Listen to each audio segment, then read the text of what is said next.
Morbidelli and Marquez, the triple M's, they go from row 2. What can Marc Marquez do in his first ahead of row 4? He's just ahead of Bagnaia and Vinales, Alex Marquez, Pol Espargaro and Brad Binder. Jorge Martin recovering after that big crash yesterday.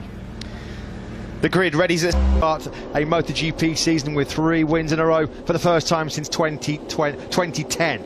Keep an eye on Pecco Bagnaia and Maverick Vinales, 11th and 12th respectively. He had great race pace. Portuguese Grand Prix. The run to turn 1 is nowhere near as a crucial part of the race. Zarco and Miller know if they make the start with the Ducati's famous launch selection. Thoughts from Michelin Motorsport manager Piero Talamasso. He's with Simon. Piero, we've seen some last minute change. 3 Yamaha with the hard rear, the 4 KTM with the hard rear, and all the rest with the... It's interesting, isn't it? Very interesting indeed. Marc Marquez returns to the hard rear tyre, so all Yamahas it looks like. Information we'll be getting in the commentary box. 30 beats per minute for Quartararo there. Mine's about double that already. Eats into turn 1. Quartararo drops to 4th because Marquez is up to 3rd. Great start by Marc Marquez, and he's up. It's Zarco that leads into turn 5. Marquez sits up Jack Miller, and goes through into 3rd. Started 12th. He was 19th through the first sector. He's now 20th. Goodness me, what an appalling second. And Mir in 3rd. Marc Marquez then is 4th. Take no prisoner approach already from Joan Mir. Vinales has only got Savadori behind him. Zarco does lead across the line then, as we suspected, at the end of lap 1. Quartararo. He really did, because he picked up Jack Miller. There was a big gate open for Quartararo. He went on through. Quartararo. And there, couldn't he? Mir versus Marquez. That's already getting very, very tasty in 2020. On that opening lap already. On board with Rins. Looking up towards Zarco, he said... Going to be able to get in the slipstream with Ducati though. Can Rins make up some time on the brakes? We know how good the braking stuff days, Morbidelli and Brad Binder. So, good stuff there. Here is Fabio Quartararo. Now he's got a bit of interest from Alex Rins at all. On board with the Suzuki man now. Steve, for Suzuki to rip up the rear tyre, to come through the pack, not take a big risk. Rins thought about it up the inside of turn number 13. He's got the... What is going on? There's that Marc Marquez out wide at turn 15 as well. Maverick Vinales at the moment is down in 20. It's difficult to make a clean overtake, and Zarco has been able to keep Rins and Mir, and Marquez already finding lights up in the early stages of this MotoGP race. See the Ducati again having to run that wider. Ferraro, but for now the Frenchman stays in 3rd. It's not been a dream return to Portugal for home crowd hero Miguel, is where the Suzuki and the Yamaha have been untouchable because they've got that corner speed, they've got that edge grip, and you can see Miller getting a bit erratic, and he lets Alex Espargaro through after a mistake down the hill in the braking zone for turn 1. Paint off that Suzuki. Pol Espargaro has entered the pits. Number 44, the Repsol Honda rider. Physical problems is some kind of technical issue. Takeo Yokoyama, HRC technical director, and his crew chief Ramon. That's beautifully done. Yeah. That is beautifully done. And you can see Zarco there was just marked. Yeah, the Suzuki and the Yamaha have got fantastic braking stability. So has the Ducati, but in that game of death, pain in Portimao for the Australian. At the front of this one, it's Rins that leads from Quartararo. An unusual crash. You can see why he had his head in his hands. Something's going on with Miguel Oliveira as well, our race winner from last year. He's right now. Rins is in the mood. He leads. Something must be going on with Vinales. He must have some kind of technical error.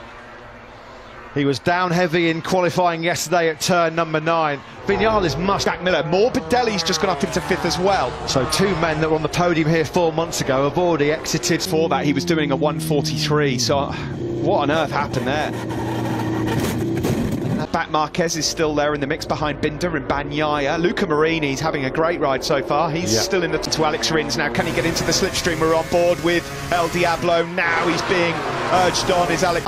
For turn 4 as Rins. Quartararo, Matt, you just get the feeling that he's now warming. We said he was a Sunday man. He's turned up on a Sunday yet again, the South African. Quite a brilliant performance by him. He's come... Marquez is 11th, Rossi's in 12th, ahead of Nakagami, Bastianini and Danilo Petrucci. Everybody else in FP4 yesterday was the Frenchman, and again he's going to try and put the pressure on Alex Rins. Drop after the rough start when he dropped back to 5th or 6th place. And it was much later in the Grand Prix in Doha, but once Fabio... Not a bad start, but Rins goes straight by him. The Yamaha... Rins launching off the line. but he didn't panic. Executed that brilliant master plan last time out in Qatar, and it's all going plan A to perfection right now. Plenty for him to contemplate. Just 12 days out of arm pump surgery. He was having a real strong ride out. Johan Zarco as things stand. Simon, some observations from yourself? Yeah, I only saw that crash of Jack's once on the hard time in this period, you know, really for the fight at the end. I'm not 100% sure he's doing And a bit of turning, but here the Yamahas with that extra edge grip and their corner speed. Quattararo ahead of him. Pit Byron nodding his head, and I'm not surprised, in admiration. Seconds behind Quattararo. Out of the seat there is Brad Binder. He's being hunted down by Bagnaia. The question's been answered here. A quick check on Vinales, by the way. He's in 16th. He's still not in the points. He's lapping much. Grand Prix. Mapping 2 was the information given to Fabio Quattararo. Is it time to charge? Dips down into those high 139s. 139.884 on lap 11. And that's the best lap of the race. Might have been a different story had he qualified on the front row. Had he not had that stunning all-time lap record at the stages. Yeah, and at the moment, you've got to say, Joan Mir just bother here from Alex Rins. He won't go away, but we're now entering the 4th sector, and that job as well. Yeah, Quattararo and Rins, they've just exchanged fastest lap for the races, but who do we need to keep an eye on? Attack again now from Johan Zarco. Yeah, well, when you look at the gap between Rins and Mir on that last lap, it was a big one. Through on the KTM man and the Aprilia man, he's been able to check out from those two really, really quickly. Great on 10th on the grid, nothing. No, but the good news is that at least he's got some speed. Yeah, half a second in terms of race pace there. Yeah, quite clearly there from that outside of turn 15 shot. At the moment, this is becoming a two-horse race. He threatened this in 2019 in his rookie season, did Fabio Quattararo. He was just missing. Particularly in these temperatures. Feels like definitely it's the hottest temperatures we've had all weekend. A little bit further up the road in 10th. Paolo Campanotti, Pramac Racing team principal. Keep the corner speed of the Suzuki through that final corner. Can he get the rear tyre hooked up enough to attack Mir on the start? Rins. Zarco made the Suzuki look like a Moto2 bike then on the start-finish straight, so the world champion Fabio Quattararo at the front of this race at the moment. Well, that's all he can do, isn't it? That is all he can do. Vinales is now lapping in the 140s. Better late than never, but it is far too late. Decent pace. He'd just taken his brother Luca Marini for 12th. At the start of when, not if, that the number 63 goes through. When you look at Rossi's recent... Let's hope that he can put in a better showing there, of course, on the podium in Andalusia last year. Getting a hurry up as well. Let's see what happened to Valentino Rossi.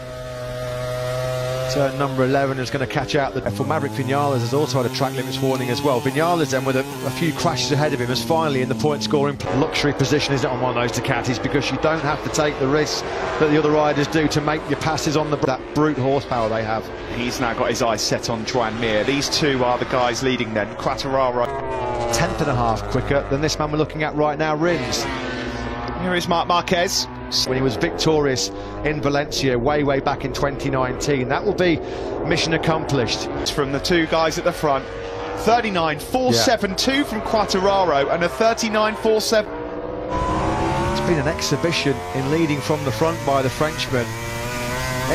Here at the start of this season. This is Alex Rins we're on board with now. He kicked off with a 6th in Qatar. Questions here. A tough examination. He's passing at the moment with flying colours is Fabio Quattararo. Can't get close enough. Another 39.450 though from Alex Rins. Further back, Johan Zarco will face a fight for the podium here because Fabio Quattararo, of course. Quattararo's pace was putting just as much pressure and more on Alex Rins, haven't we, where he's been in great chances for the podium and to fight for the win, and it's gone begging. Cash your minds back to Austria. Yeah, no surprise to see the information being given there to Fabio Quattararo. He can breathe. He's 4.2 seconds clear, and at the moment, in terms of the championship as well, right now, Johan Zarco is going to surrender the championship lead just slightly. Yeah, and Joan Mir fancies a sniff at a podium as well all of a sudden. The Suzuki man, the only He certainly blows the world championship lead now.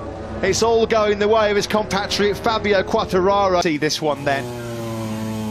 Yeah, pretty forgettable weekend then for Pramac Ducati. No Jorge Martin out was. It was almost like a crash in the rain.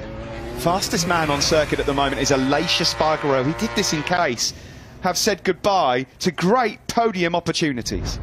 Yeah, it's a bit of deja vu, isn't it, can they? And he's absolutely livid with himself, isn't he, Alex Rins? 20 points, potentially 25. Saw all this, but what's some maybes, but you've got to feel if Pecco Bagnaia had qualified on that front row, contention, 4th place would be a real solid result for Franco Morbidelli, given where he's come from in Qatar. He's 5th place rescued here from 15th, and it's not been well, Zarco and Rins, the touch wasn't quite settled. Never got settled coming through turn 9, did it? Ducati. He comes on strong in the latter stages of races, the rookie. He's 9th now. He's gone ahead of Taka Nakagami. Vinales podium. Again, he's faster than Joan Mir up ahead of him. The Petronas Yamaha rider dancing the samba on the podium. It would be quite the scalp, wouldn't it, if he was able to wrestle a tyre life right at the end of this race, because Mir and Morbidelli are starting to reel him back in here. Unlucky, hasn't he, so far this year, Pecco Bagnaia. He was unfortunate not to be on the podium again in the Grand Prix. And Brad Binder is also in the 1:39s on the KTM. Now, a second quicker than I think his predicted pace was. It's been absolutely astonishing. Another good ride by Aleix Espargaro. Will there be a moment? It's wanting to get on the rear tyre of Pecco Bagnaia. It's an entirely different proposition to... We're getting closer to the last lap of the race. Yeah, Binder is just going to run out of time here, isn't he? Probably needed took pole position, and it looks like he's going to take back-to-back wins here then. Last lap started. Rate just came on screen, and I thought it was going to say something else on there. There's then my heart rate shot up to 600 in 2021. Yeah, can Mir solve a Pecco puzzle here and try and find a way through on the Italian? Now, you do feel like that's it. Pecco Bagnaia should be able to defend. That will elude him. Fabio Quartararo makes it 2 out of 2. Outstanding from the Yamaha here.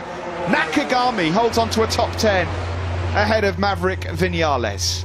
Well, and he seizes control of this MotoGP World Championship after big mistakes by Alex Rins and